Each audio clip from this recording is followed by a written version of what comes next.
Hello friends, welcome to my channel. So आज का topic है plural एफ्यूशन।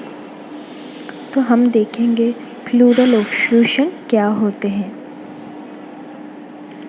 So pleural effusion sometimes referred to as water on the lungs, मतलब कि ये जो पानी होता है लंग्स में प्रेजेंट होता है एक्सेस परिमाण में। is the buildup of the excess fluid between the layers of the pleural outside the lungs। मतलब कि जो पानी है वो लंग्स में एक्सेस ज़्यादा परिमाण में आ जाते हैं, एक्यूमुलेशन ऑफ द फ्लूइड होते हैं लंग्स में। ये लंग्स की कौन सी पार्ट में होते हैं, मतलब लंग्स की जो कवरिंग होते हैं उसको हम प्लूरा बोलते हैं। तो प्लूरल स्पेस में एक्सेस पानी आते हैं, इसको हम प्लूरल एफ्यूशन बोलते हैं। ये एक डिजीज़ है लंग्स की।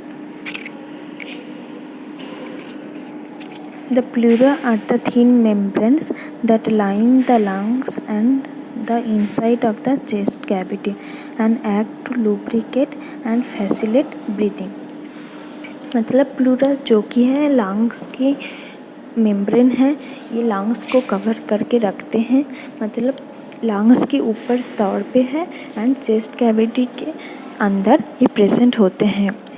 अब इसका प्लूरा जो क्या करते हैं, हमारे लंग्स को लुब्रिकेट करते हैं। कैसे ना, प्लूरा स्पेस में एक फ्लूइड होते हैं, तो उस फ्लूइड हमारे ब्रीदिंग को भी फैसिलिटेट करते हैं। अब हम देखेंगे most common causes to transudative watery fluid pleural effusion includes heart failure, pulmonary embolism and cirrhosis, post open heart surgery. हम इन डिजीज कंडीशन में देखते हैं प्लूरल एफ्यूशंस। अब हम देखेंगे एक्सूडेटिव कॉजेज क्या है, like pneumonia, cancer, pulmonary embolism, kidney disease, inflammatory disease.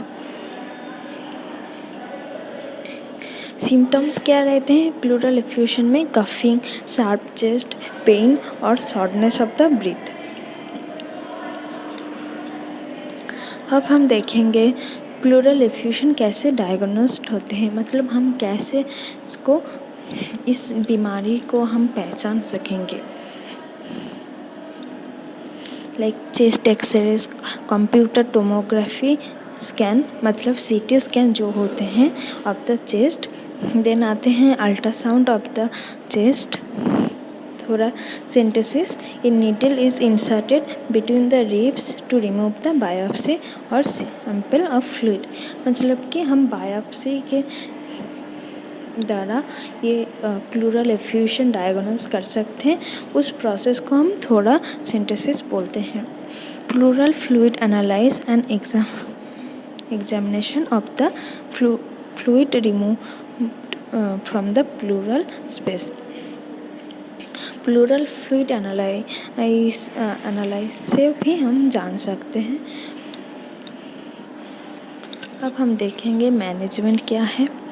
Treatments include the antibiotics, मतलब प्लूरल एफ्यूशन में हम एंटीबायोटिक देते हैं, क्योंकि अगर बैक्टीरिया ग्रोथ होते हैं प्लूरल स्पेस में, प्लूरल फ्लूइड में, तो हम उसको ठीक कर सकते हैं। A pleural effusion that is causing respiratory symptoms may be drained using the therapeutic thoracentesis or through a chest tube। तो हम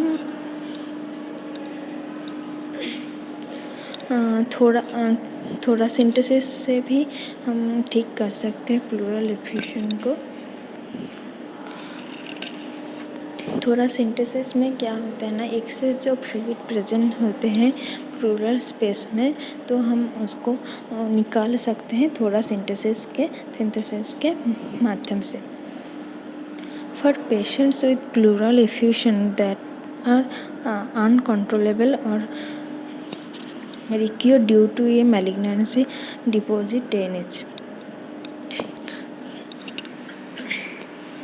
तो जिन पेशेंट्स को मतलब मैलिग्नेंट हो जाते हैं, स्प्रेड हो जाते हैं, तो हम उसमें क्या करते हैं, स्क्लेरोसिंग एजेंट हम यूज़ करते हैं occasionally, may be instilled into the pleural cavity through a tube thoracostomy to create a fibrosis of the pleura. तो हम इस कंडीशन को, अगर पेशेंट को मैलिग्नेंसी हो जाते हैं इस प्लूरल एफ्यूजन में, तो स्क्लेरोसिंग एजेंट हम यूज़ करते हैं इस बीमारी को ठीक करने के लिए। Pleural sclerosing performed with sclerosing agent. ये जो स्क्लेरोसिस है हम स्क्लेरोसिंग एजेंट्स के द्वारा हम परफॉर्म करते हैं, इस 50% successful in preventing the recurrence of the pleural effusion। तो इस प्रोसेस में 50% चांसेस रहते हैं ठीक हो जाने की और सक्सेसफुल होने की। अब हम देखेंगे सर्जिकल मैनेजमेंट क्या है। Pleural effusion that cannot be managed through drainage or pleural sclerosis may require surgical treatment। तो प्लूरल एफ्यूजन जो कि बस ड्रेनेज से ठीक नहीं भी हो सकता है, इसलिए हमको सर्जिकल मैनेज भी कभी कभार इसके लिए एसेंशियल हो जाते हैं। The two types of the surgical include the video assist thoracoscopic surgery FATS। मतलब a minimally invasive approach that is completely through 1 to 3 small approximately half-inch incisions in the chest। मतलब ये जो प्रोसेस है भैट्स, इनमें क्या होते हैं, हाफ इंच एक इंसिशन होते हैं चेस्ट में, also known as the thoracoscopy surgery. This produce is effective in managing pleural effusions that are difficult to drain or recure due to malignancy। तो ये प्रोसेस ऑल्सो थोराकोस्कोपी से हम जानते हैं। और तो ये प्रोसेस थोड़ा डिफ़िकल्ट भी हो सकता है due to recur of the malignancy. Then sterile talc और an antibiotic may be inserted at the time of the surgery to prevent the recurrence of the fluid buildup. And इस surgery की time में हम antibiotic भी install करते हैं, क्योंकि फिर से कोई मतलब बैक्टीरिया ग्रो ना हो जाए और फ्लूइड बिल्डअप ना हो, इसलिए हम एंटीबायोटिक भी देते हैं।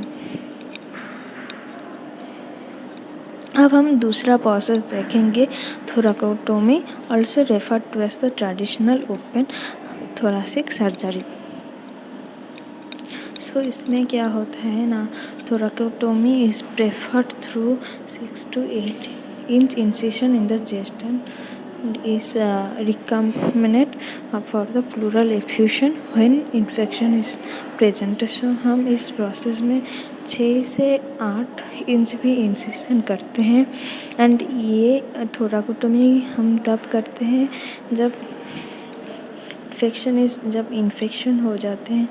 And a thoracotomy is performed to remove all the fibrous tissue and aids in evacuating the infection from the pleural space।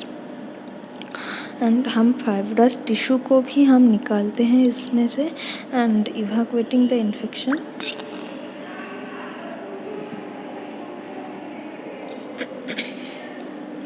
हम इन्फेक्शन को भी इससे प्लूरल स्पेस से हम निकालते हैं। Patients will require chest tips for 2 days and 2 weeks after the surgery to continue draining fluid। So patient को क्या ना 2 दिन तक 2 दिन से 2 हफ्ते तक इस सर्जरी को कंटिन्यू करना पड़ता है, draining of the fluid. Thank you to all.